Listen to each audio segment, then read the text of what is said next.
Last one, guys. Oh my god.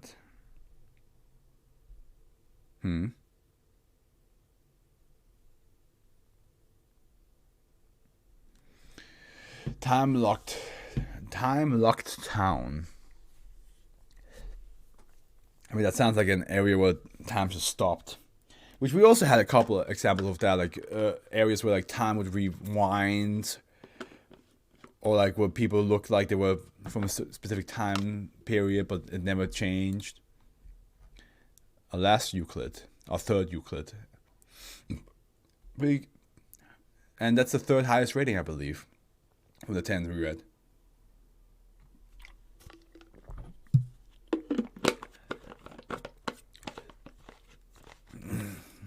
It's going to be exactly a 3-hour read, I think. Site 24 has been constructed 7 kilometers east of SCP-1309 for purposes of observation and record keeping.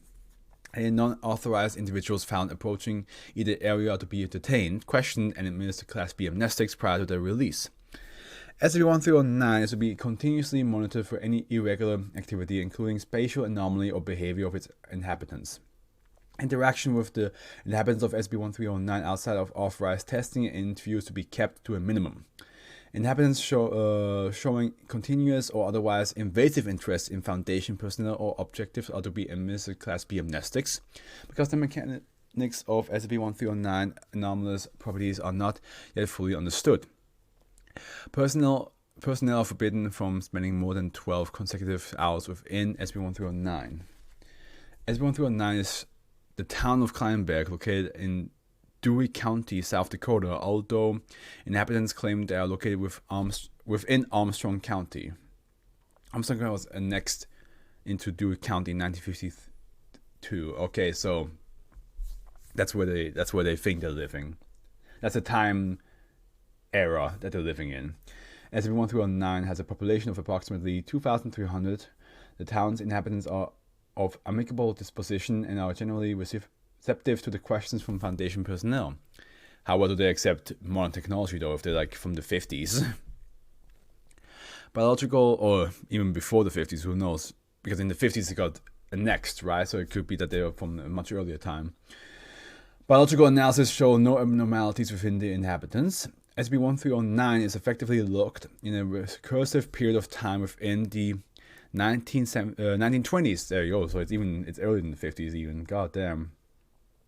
Long-term observation has determined that events do not repeat with each cycle, and inhabitants retain all memories and experiences between cycles. Analysis of on-site records coupled with interviews have determined that the period of time is 3,289 days long, extending from February 5th, 1920 to August 19th, 1928. No discernible spatial or temporal anomalies are detectable when the cycle resets. The inhabitants of the town live and age as well as would be expected. Both deaths and births have been observed. As of writing, the only constant events in each cycle are the inhabitants' perception of time and all outside news received in SCP-1309 via radio broadcasts or newspapers. Newspapers and radio broadcasts received in SCP-1309 are consistent with documentation from the time period and repeat on the correct dates. Assuming that the anomaly first took effect in accordance with the actual August 19th, 1928, SCP-1309 has experienced this 8-year cycle approximately 10 times.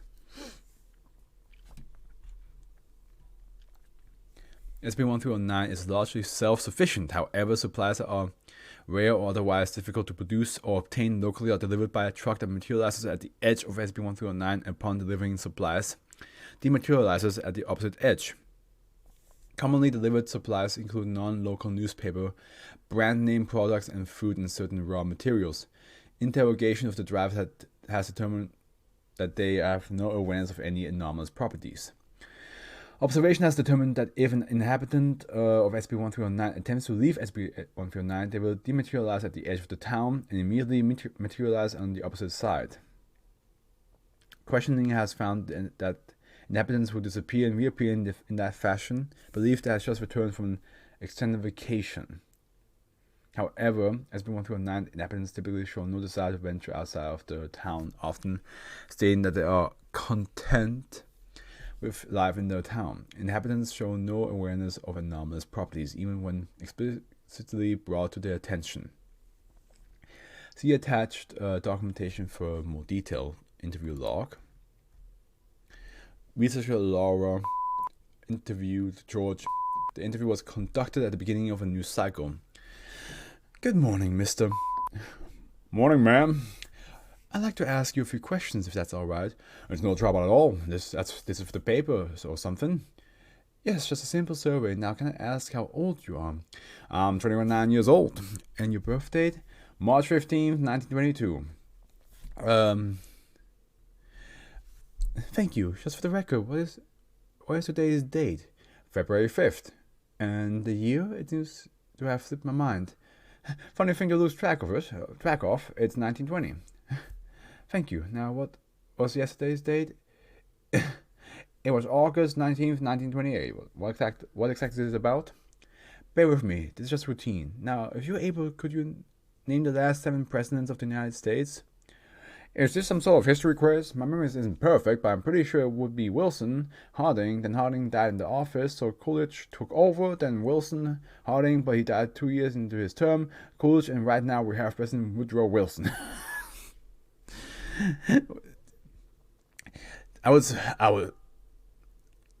That would make me sound. My mind would fucking. It would make me. I can't even speak anymore. That would make me feel like I'm going insane if somebody would tell me that. Like, you don't see anything wrong with this?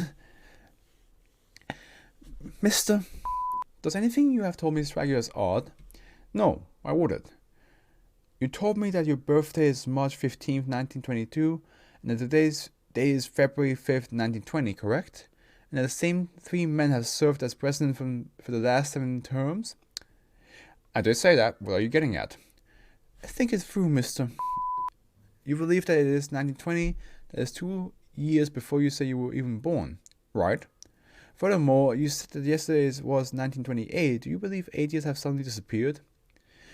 I'm not sure I understand what you mean. Are you sure you're not confused? Do you know when your parents married, mister? They married in 1924, which is 4 years from now. That's correct? That isn't all strange to you? No, ma'am. All right. Tell me, mister. How do you like living in your town? It's perfect. I never want to be anywhere but here and now. Thank you very much, mister. I believe we're done here. You're welcome, I guess. Not sure what you got from this. See, like, that's... I feel like her. I'll be like, don't you feel a bit odd that, like, you just said you were born 2 years before the year date that we're having? Like no, you were born 2 years after the year date that we're having now. and apparently last year was 1980. Like I'm surprised you didn't say, like, normally after 1928 comes 1929, not 1920 again. But hey, if that's how, I mean, they're not harming anybody if that's how they live. Addendum A. It's definitely, like, not the norm, but it's not like it's causing some weird dimensional disturbance in the force. Addendum A. A thorough survey of on-site historical records have revealed that the inhabitants of SCP-1309 have diverged from the socio-political norms of the 1920s on more than one occasion. Some significant events are documented below. Due to the disorganized and repetitive nature of SCP-1309 available records, it is difficult to tell when the events took place in regards to actual dates. However, a tentative order of the events has been established. So we have an event log, and good. Perceived dates within SCP-1309, June 1927 through May 1923. It's a given portion of SCP-1309's population began advocating for the civil rights of African Americans. This movement does not have any discernible catalyst. This movement carried on for approximately 6 years. Yeah, Race relations within SCP-1309 do not currently appear to be significantly different from what would be expected of 1920s North America. Perceived dates from within SCP-1309: October 1921 through April 1923. Inhabitants of SCP-1309 began staging regular protests in front of the City Hall, demanding that Warren G. Harding repeal the recently passed 19th Amendment.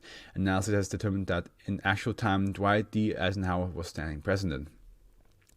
South Dakota granted constitutional suffrage to women in 1917, 3 years prior to the passing of the 19th Amendment. May 1922 through January 1922. So a whole 10 years? Right? A strong push for an increase in funding for science and education. Many inhabitants claimed it might be possible to get to the moon by 1934. No known catalyst analysis of available records have determined that this movement persisted for the 2 full cycles, approximately 16 years. March 1925 through December 1927. Large movement favoring the legality of homosexual marriage. Population as a whole appeared to be more open to homosexuality. That's nice. Oh, that's nice.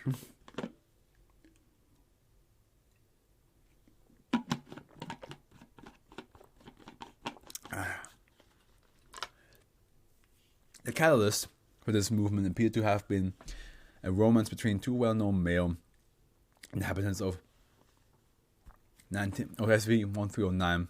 Both men are now deceased. April 1925 through September 1924. A majority of the inhabitants of SCP-1309 began outing and ostracizing homosexuals within this town. Protests are held on demanding that homosexuality be purged from our town. It is currently unknown whether this event took place before or after the population's push for marriage equality. What a weird SCP to end it on. What a weird one to end it on.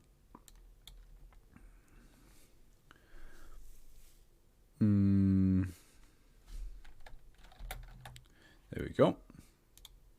I think I'm still gonna show this for the last video then, because people can then be like, oh, this is the ones you read in those 2 and then I mean, I will make it sure with the title anyway.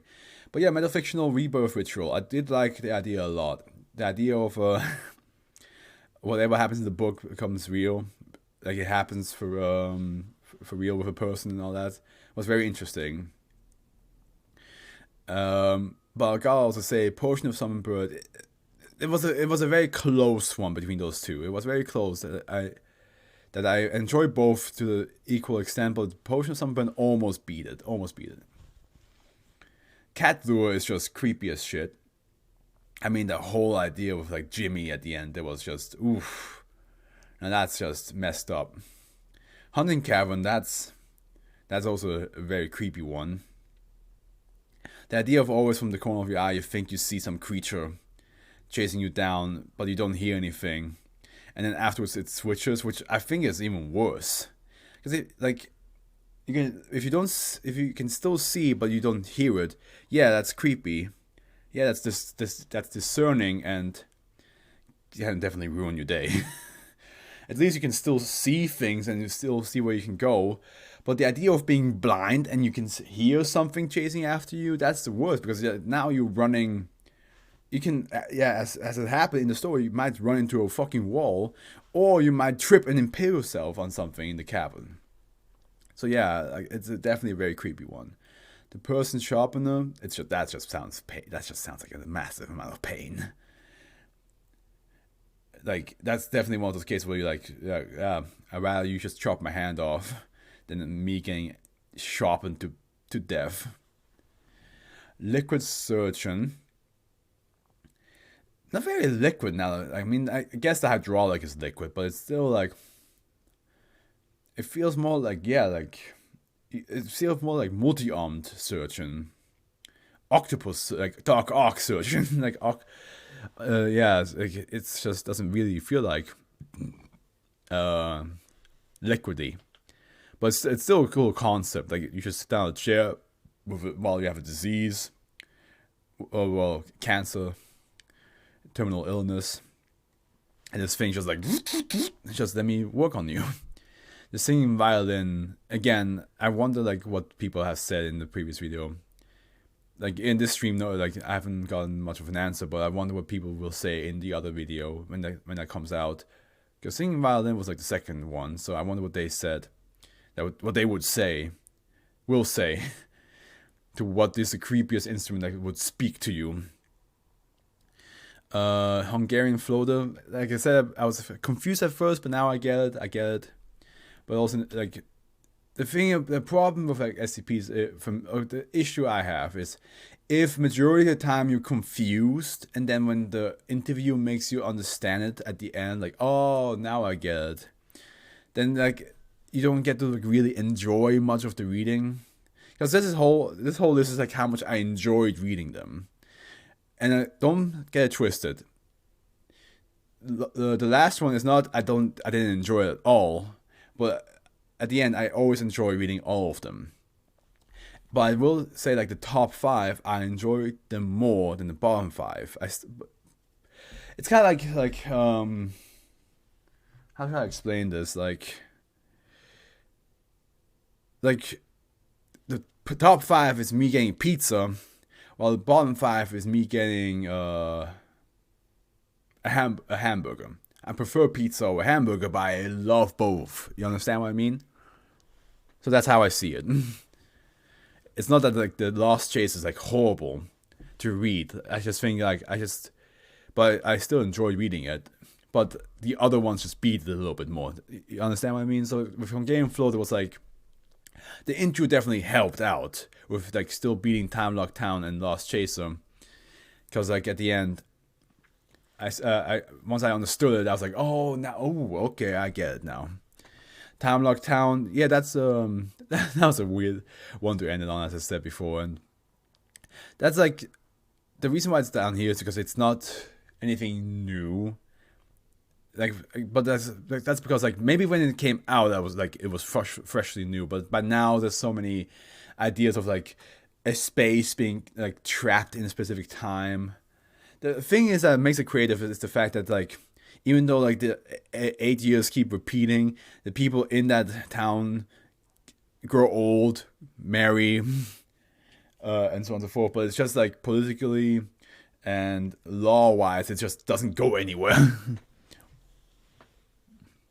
And Lost Chaser, yeah, the gambling thing. I think that's still an interesting concept of like, if you in debt, something will happen to you. Something will happen to you.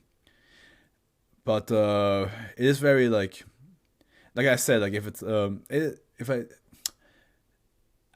I think with the Lost Chaser, the only problem I had is like to imagine how that, because I don't go to casinos, so I cannot really imagine how the machine and the anomalous effect work.